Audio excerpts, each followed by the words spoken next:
anticipated that there would be a clock installed up here at some point, but there apparently was never enough money in the 1860s to actually purchase a clock. So I think this room was probably not even a room. It didn't become a room, and certainly this floor above didn't become a floor until the 1930s, when they knew they were going to get a clock. They knew the dimensions, they knew the elevation they wanted the floor at, and probably came up here and built it.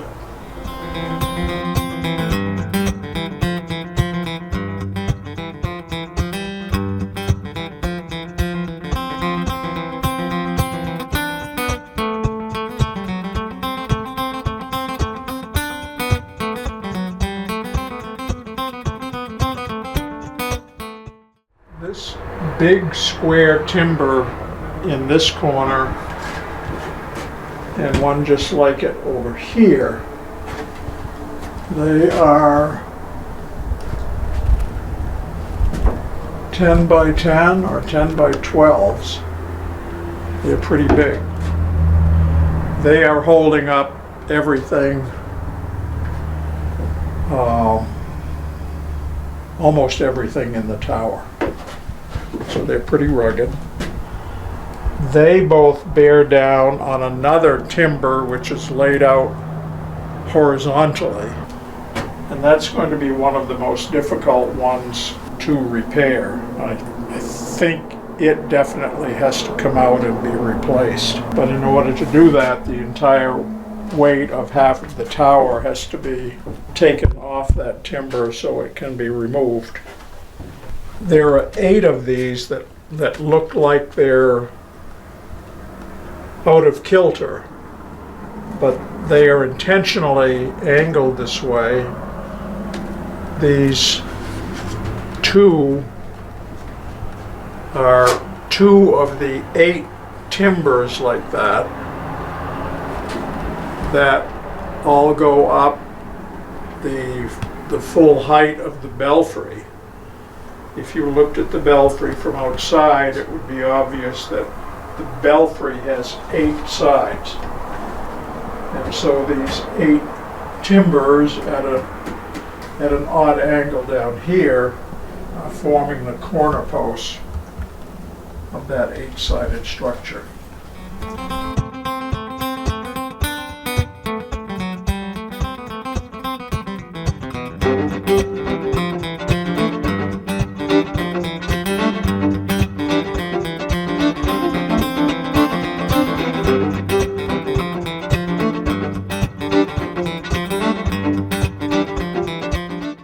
What probably has happened is that this defect that we can see, and perhaps some others, evidenced by powder, perhaps that beam was known to be in bad shape decades ago. And in order to make a repair, these corner posts for the belfry, I think, had originally come down to this level, but were cut off 8 inches higher so that this new beam could be slid in to give better wood and more support for this beam. That's my speculation. I'm not sure that's true, but I think we can probably find out from the workmen, because this is a machine or a saw cut beam, I'm guessing, and it's considerably different in vintage to the hand hewn beam that it's resting on. So I think this came later than that.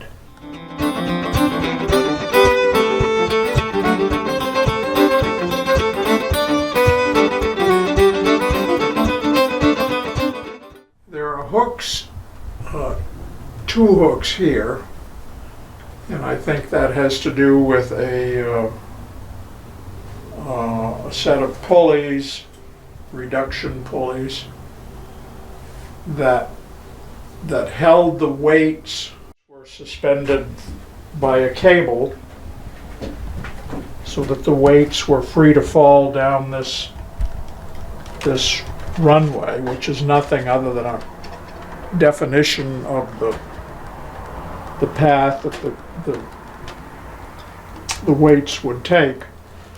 But the weight of the assembly here that was falling down by gravity provided the energy for this one, I think, the energy to drive the clock.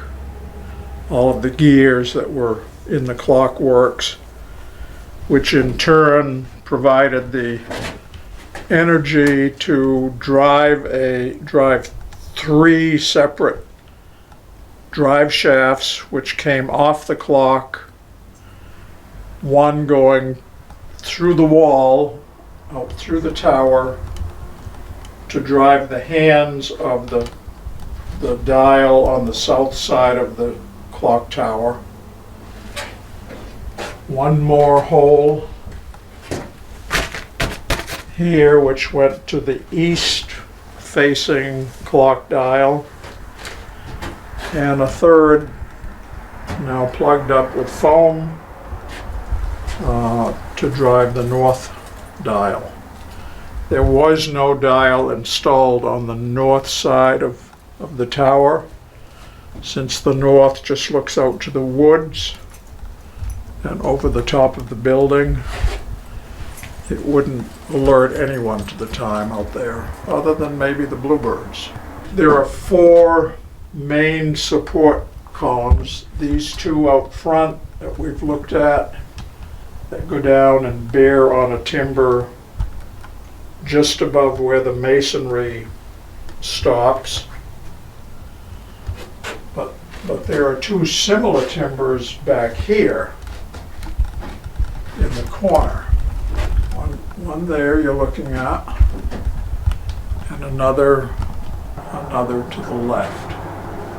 And these two support timbers in the rear, I don't know if it's all one piece or not. I don't think it is. But it's bearing half, those two columns over here in the rear corners of the tower are both resting ultimately on a stone foundation down in below the main floor of the building. The inscription over the window says 1858, which is a little bit of a strange date. I mean, I think it says that some workmen were here in 1858 doing something. The only thing I can tie it into is that the bell that will once again go up into the belfry was cast in 1859. So in 1858, perhaps they were making some preparations for the arrival of the bell, which would have been coming a year later. The same crew that's going to be working on the restoration, that same crew, or at least the same company, was here in 2012 to remove the dome that used to be up there. And when they took that off, because it was pretty well rotted and leaking, they replaced it with the roof that you can see over your head.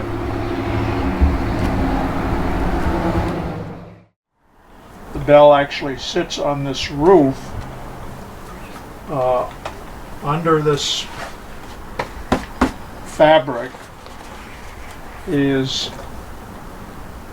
well, I'm not going to swear what's under it, but when everything gets put back together, there will be a new copper roof set under here, and then the bell will have the bell will have a timber support, and there will be various places where the rope to ring the bell come up through, where the cable that operates the hammer that chimes the hour will come up through. There's a couple other things that have to come up through here. If you can do a panoramic shot, you'll be able to see the 8 corner posts of the belfry.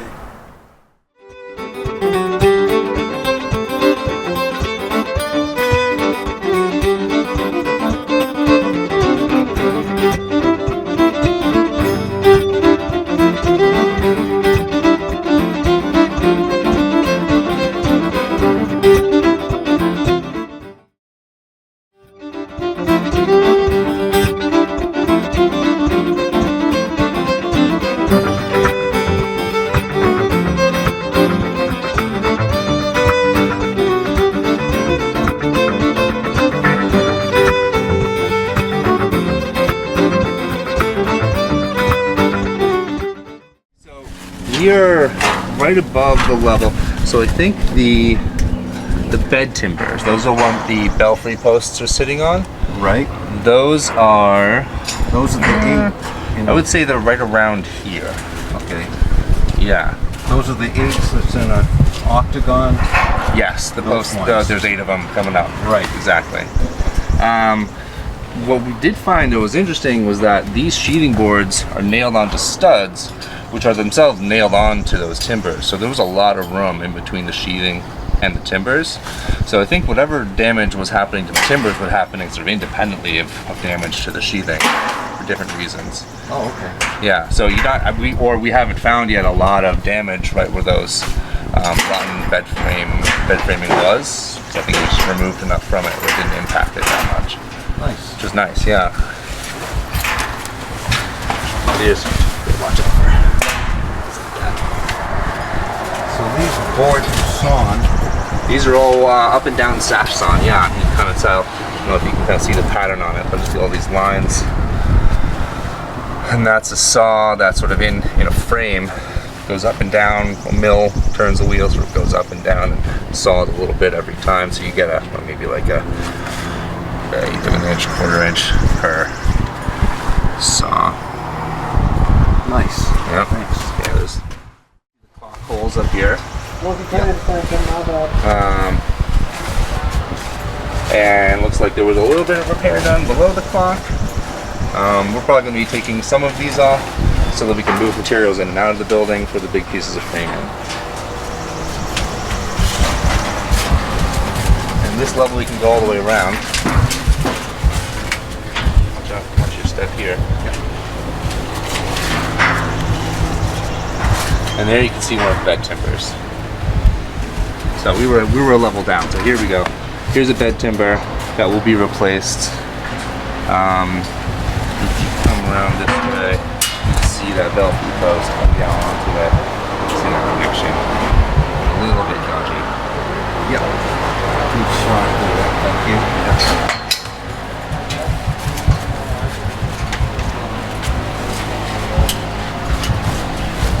All these up really nicely. This looks really good. You hit your head? No, I have several times though. Okay. You'll notice they're wearing helmets mostly. It's not because of things dropping on.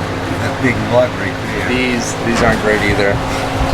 But it's better than having this much access to it is fantastic. So you win some, you lose some, right?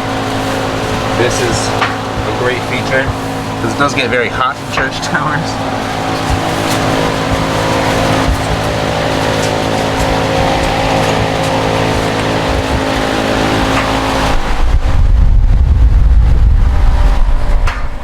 So we got the the clock face off of this wall yesterday. We have that stored down in our cutting hut down there, a little shelter.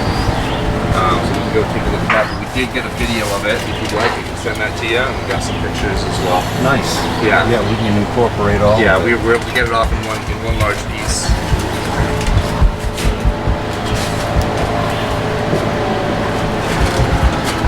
Boarding on this side looks pretty good. A lot of the sheathing looks solid. I'm going to give a lot of the credit to that hole because I've not seen that before. I mean, certainly haven't seen anything but everything. But the amount of space there is in between the sheathing and the structural timbers is, I don't know, 4 and 5 inches. Like, it's a healthy amount. So it's really kept all the rot that's going on in the structural stuff away from all this, seemingly to very good effect. Wow. Yeah, you get a little bit more. You can kind of see it on the corners. That's starting to get a little rotten. But this front face really got the most of it. That's why the trim will go up on one more level. You'll be able to see part of the structural framing for the roof of the tower, the one that sits below the belfry posts. Right. That has a big piece that crosses in the middle called a crab, and that's very large and structural, so that the bell can sit on it. It also makes the roof of the tower work. That piece, you can see a big hole. We're gonna have to do some repairs to that crab. And that's a lot of stuff that you can't really see from the inside. So this is an interesting moment for us because we're finding out stuff about sort of what we need, what else there is, and what's been covered up for the last couple of years. So, you know, you come do an assessment, you get a really good idea, and then you come on site and you get the full picture. Right. You don't know the cancer till you open it up. Right.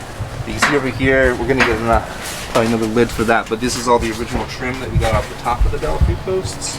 It all came off really nicely, and I think that we're gonna be able to use a lot of it, if not most of it, to put back. And get the lead clean off of it first. That's nice how you differentiated the north, south, and west. Yeah, and we've marked them all each individually as well with a more specific code, just so we can put them back where they went, because they're all more or less custom cut. Nice. Here's the roof level. It's all been stripped as well. We got, so this is where most of that rot was. I don't know if you can get it under there, but you can kind of see this is the bottom of that crab, you know, and it's not doing great. So we'll have to replace a lot of that piece moving in. But the trim on here, the trim on this front face didn't do so well. Like here's half of it came off a bunch. But the other 3 faces, maybe a little repair on the corners, and we might be able to reuse a lot of the original trim, which is very exciting. We didn't think we were going to be able to reuse any of it. But pieces are over here. And I'll show you this one.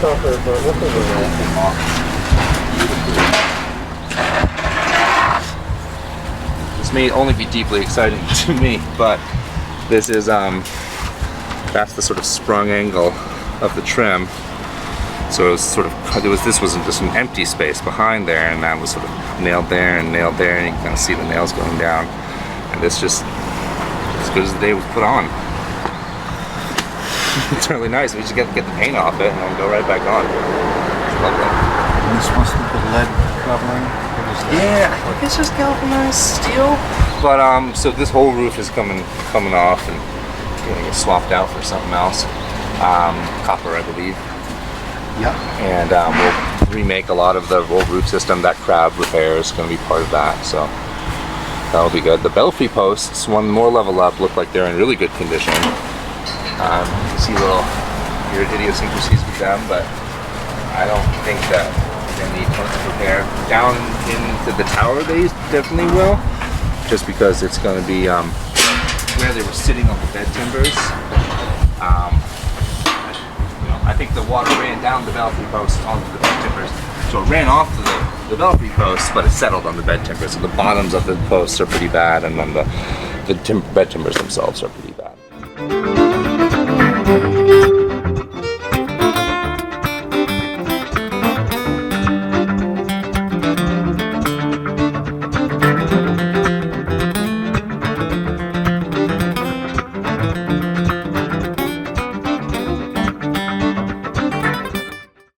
But we'll have to see once we get up to the top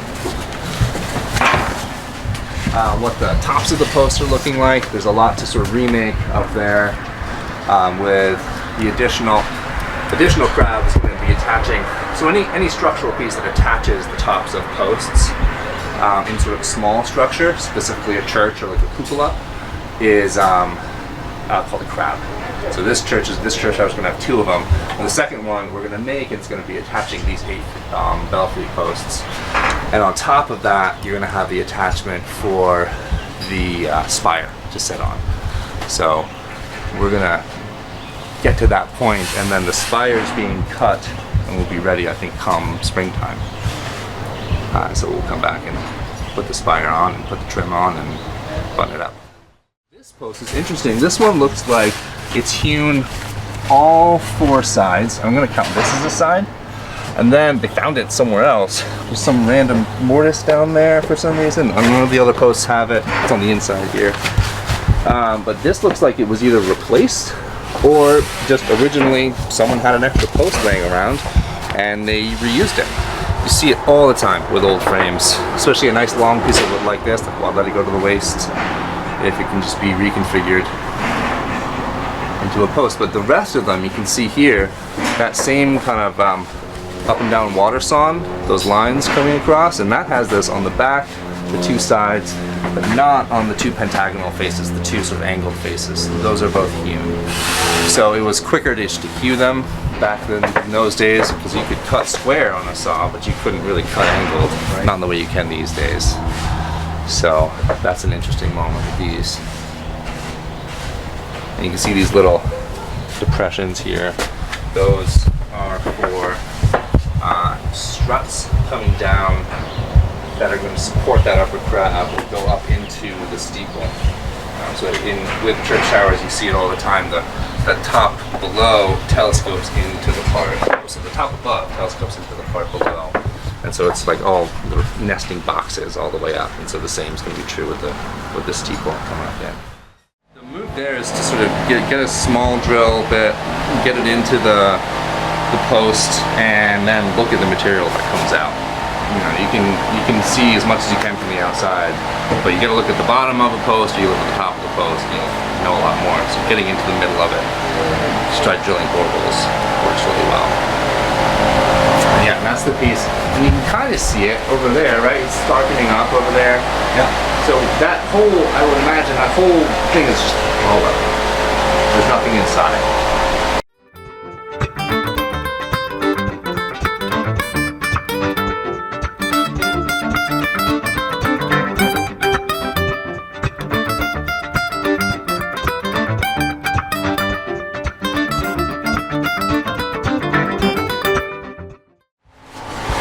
Looks like a check just on the top of this.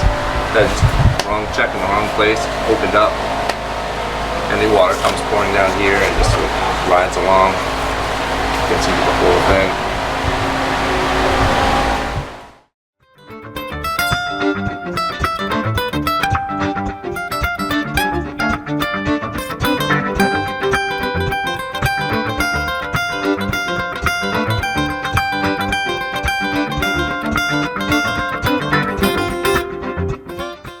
Scott Lewis from Preservation Timber Framing.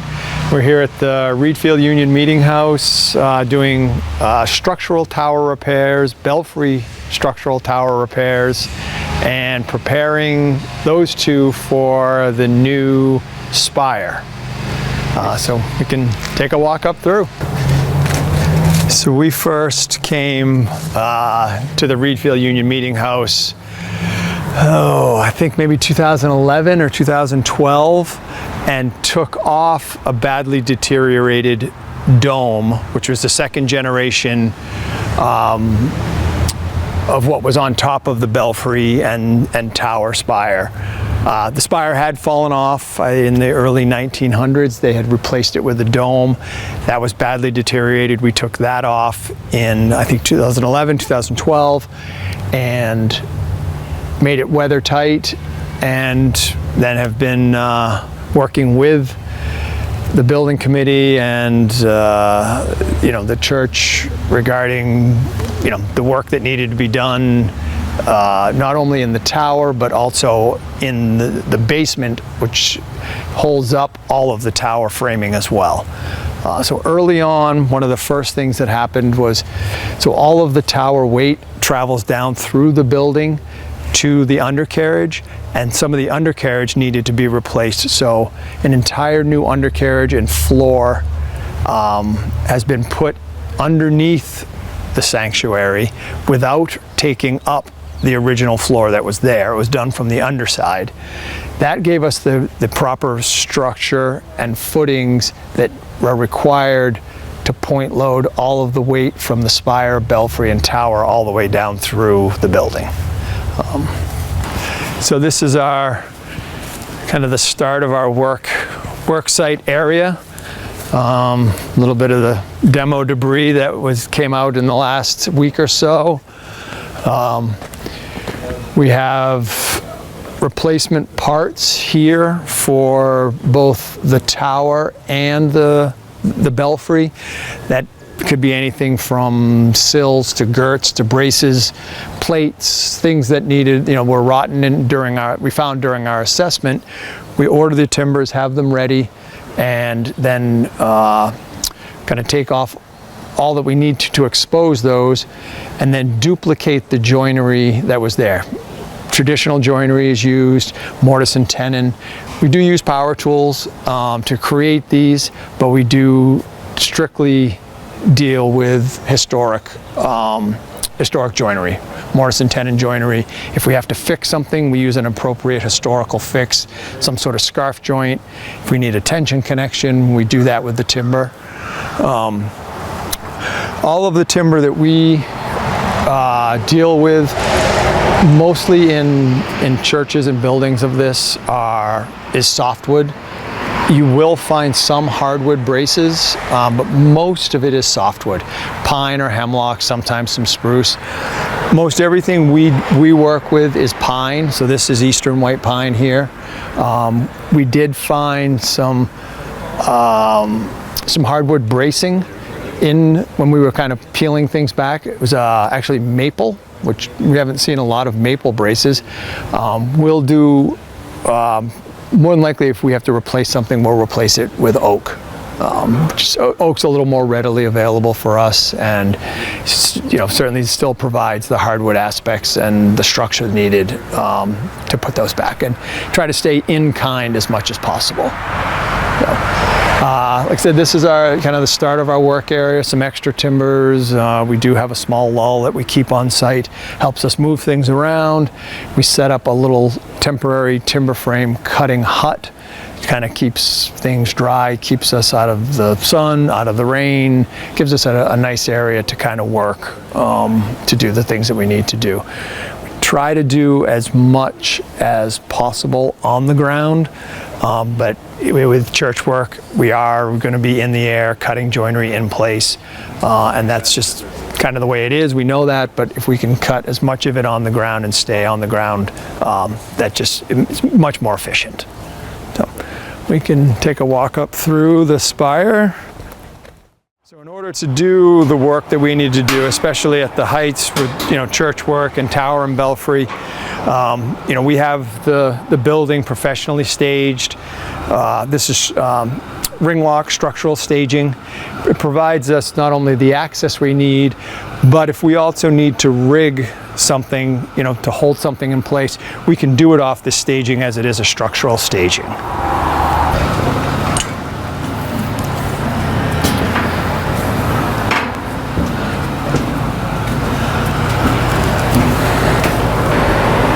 So this gets us to the base level. So this is, top of the wall. Plates, just like any other building.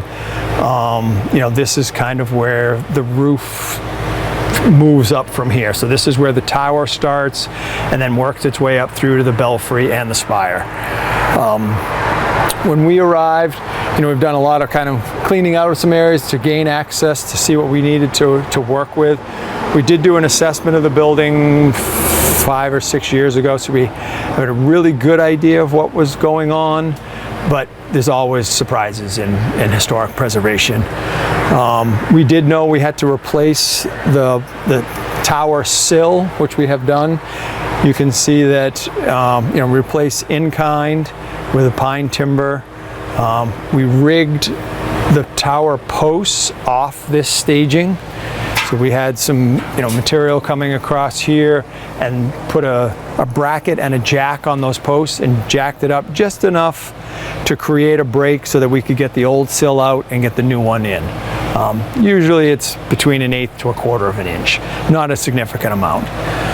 So we were able to do that. We duplicated everything we found in the sill and put it into the new sill so that when it all goes back together, it all goes back together exactly the way we found it. Mortise and tenon joinery, there's cogs here that you can see that form the lookouts. So basically there's a timber that comes out here, and that's what forms this cornice, and all the trim work, that's what holds that on in place. We had a little bit of a fix here, just a face fix that we had to do. Is just a little bit of rot on the exterior of the post, but it didn't go in deep, so we were able to just flatten an area and put a little bit of a fix on that right there. The only thing that's hardwood in this is the free tenon. So because there are tenons on the bottoms of these posts, anywhere between 2 inches and 4 inches, we obviously didn't get that amount of lift in this to be able to slide this timber in and put it back down with its original tenon on it.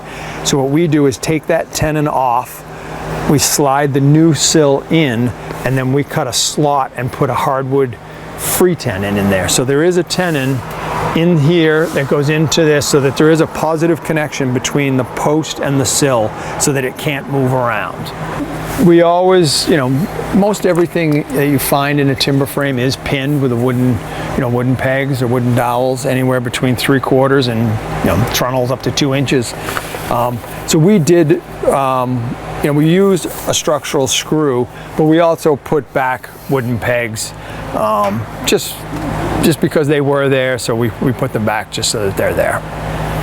Yeah, a little bit of an under squint so that there's structural screws and there's pegs, but in theory this can't kind of pop out because of the way that angle is. Yeah, a lot of the timber frame construction, you see different things, but it's very redundant. Yeah. And some of the stuff that you see, you would find in other homes down the road, next town over, other places. It just might be a little different form, but timber framing is kind of, the bigger elements with the mortise and tenons and everything kind of fits together. This era right here is more of like what they'd call scribe. You scribe the pieces together. A certain piece fits in a certain spot because these posts aren't regular, everything's a little bit irregular, so you kind of scribe the two of them together and it kind of goes exactly where it goes. That's why some of these older timber frames you find marriage marks. So there might be 2 hash marks on the post and 2 hash marks on the brace, and that's where those two intersect, and that's how they would put it together. As timber framing evolved over time in different styles, you get into more square rule and mill rule, which you can kind of interchange some of the parts, and it's just a different style of joinery. Square rule, you kind of square everything to your post. Your post is going to be 8.5 inches, whereas some of the other parts of it might be 9, but you make it 8.5 right where the joinery works, so that you can cut all of your girt lengths or things to the same length. So the free tenon in each of the posts to kind of hold it in place with the sill so that that way things can't spread. So when we first arrived, we removed all of the clapboards, all of the trim, and we'll replace that all in kind with new pine trim, new radially sawn clapboards, and all that whole skin will all become brand new. There's three new clock faces that will go on. And as we come, I think one more level, I think you can see. Because when I did this before with Jake, Yep. he thought that we could reuse those boards, but you must have chosen not to. Some of them we'll be able to use. The sheathing boards, I mean, if we don't need to take it off, we're not going to take it off. We may put some extra nails in it or some screws to just make sure it's fully fastened, but we're not gonna take off all of the sheathing just to take it all off. Okay. Yep. And So- we've got So this is some material that we're taking out that was rotten, and you can kind of see where some of the, I mean, this has just had a lot of water damage over the years and is, is up for replacement. Some of this, like this piece, this is oak, whereas that's pine. So there is some interchangeable species of wood. Some of it was they used what they had closest to where they were doing their work. But these particular timbers are what we call bed timbers, and they sit probably around here-ish, and that's what the belfry posts sit on. So you have your tower, which comes kind of from the top of your building up through, and then you have your belfry, which telescopes down into your tower, and that's how it kind of gets some of that structure. It's kind of telescoped down in, and those belfry posts sit on these down into the building and then poke out through the top of the building, 10, 12 feet or so. Each one is different, not each post, but every church is kind of a little different on how tall their belfry is. And then from there, then you build the spire on top of that. So these are the belfry timbers that were very, very compromised, to the point where when we came here to do the assessment, you could see rotten holes in the sides of them where the water had just infiltrated and damaged them over the course of a number of years. This is, we kind of opened this up just to let some air in, but this is kind of one of the openings that will have the mechanics to the clock will come out through here, and this will be where the center of where one of the clock faces will sit, with the handles and the dials and all that will control the clock itself. Could you tell, as you were going through this, I really don't know the history, but perhaps you could, they couldn't afford a clock or a bell initially, with the whole thing have been here but hollow just for future development? Yeah, sometimes, I mean, you either have a smaller bell or you trade your bell out, or you get a bigger bell, or you can add to.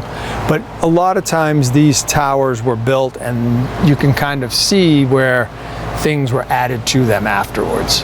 I'm not sure if they had a clock from the very beginning or not, but that does happen where you have a tower and a spire, and maybe you add a clock face, or maybe you add other elements over the course of the years it's kind of similar to your house. You kind of do improvements, and as things change, you add, and new styles come into play.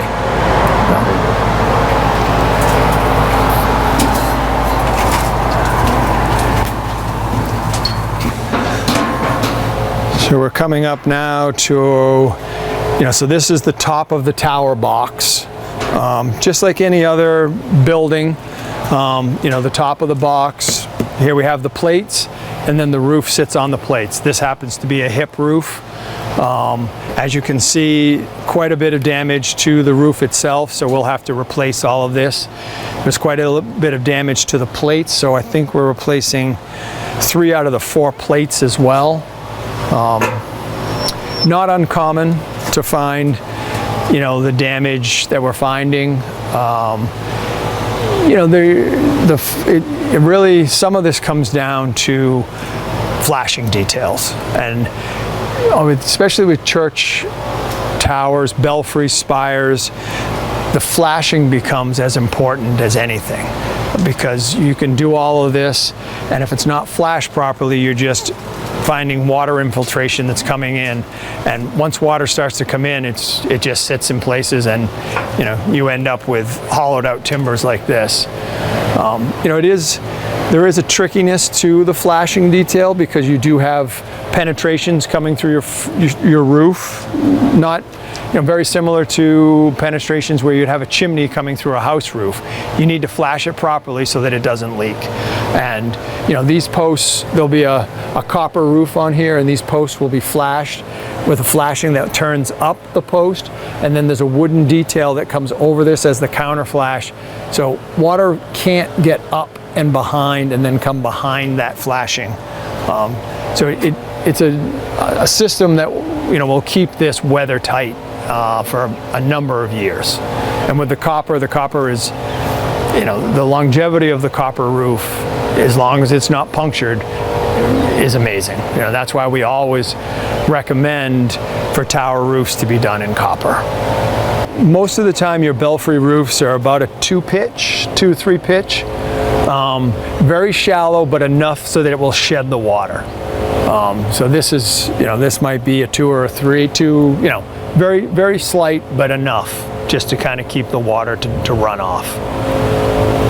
Massive timber that... Yeah, the middle kind of 2 timbers that form this are, I think they measure, they're 8 by 16 or 10 by 16, I think.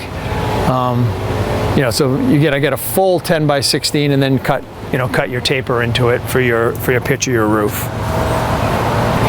It wasn't sawn. It is, exactly. Because these are square down below the roof plane because, when you are doing this by hand, why do more than you really need to? So from below the roof line, it stays square, and then once you get above the roof line, they create that facet to create the 5-sided post, and that's where that's where the trim and all of that will sit. This is a replacement post. I believe it's the only post that is a replacement. You can see actually it was something else in a different life because there's mortises here. Could have been in someone's barn. It could have come from anywhere really, but it definitely was something that it was reused.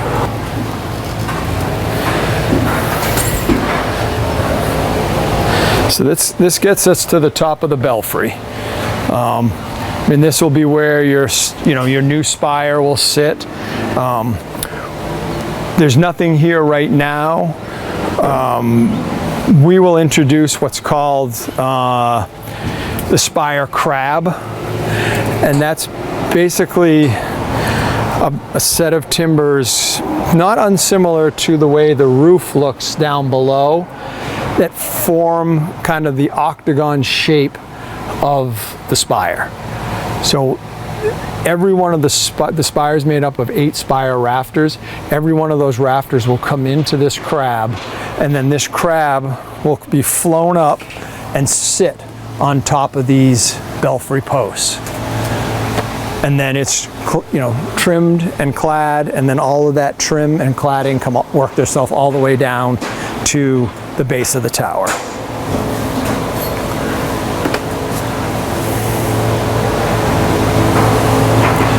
So as I mentioned earlier, 2011, 2012, we took a dome off the top of here. So that dome sat right here.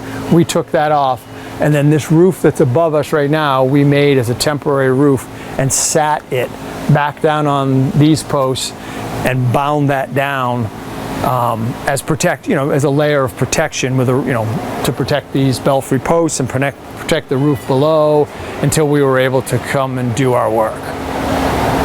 So our scope this year is the tower repairs, which we've done the sill and the girt. We have the plates to do. We have some work on the roof, and we also have there'll be a girt that goes in, all of the posts kind of at the top to kind of hold all those posts together. Sheathing, clock faces, that will be our phase for this year. The spire and the crab will come at a later date.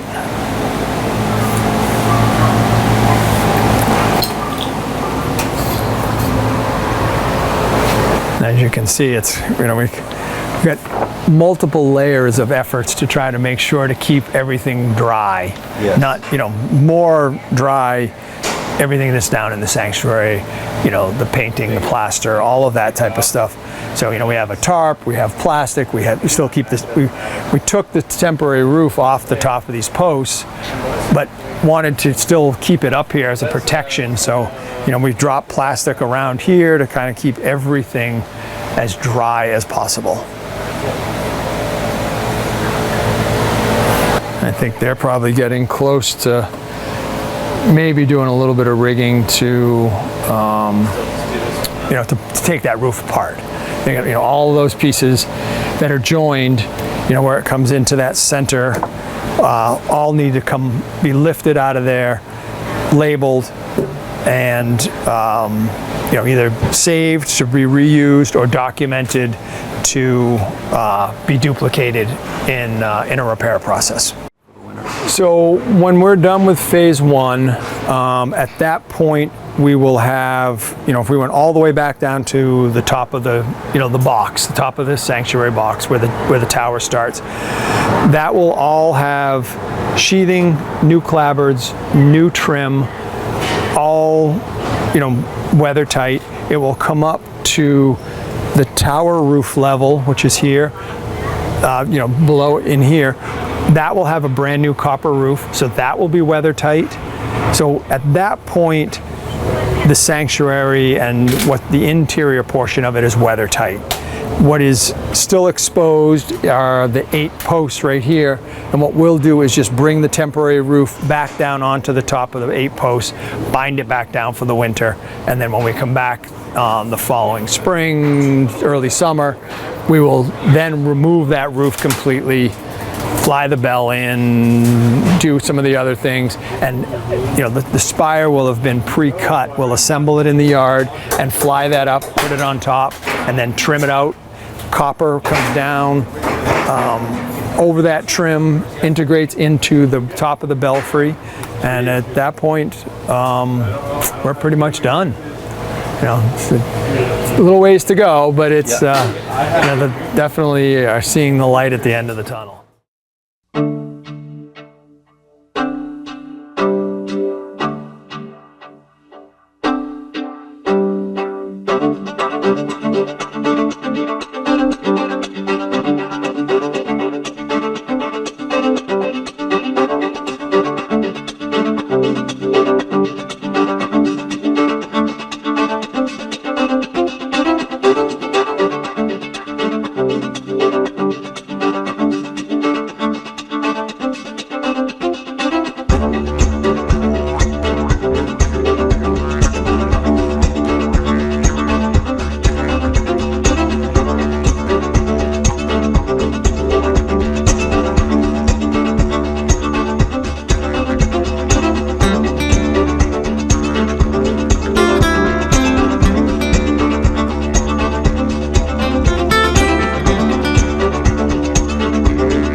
Bye.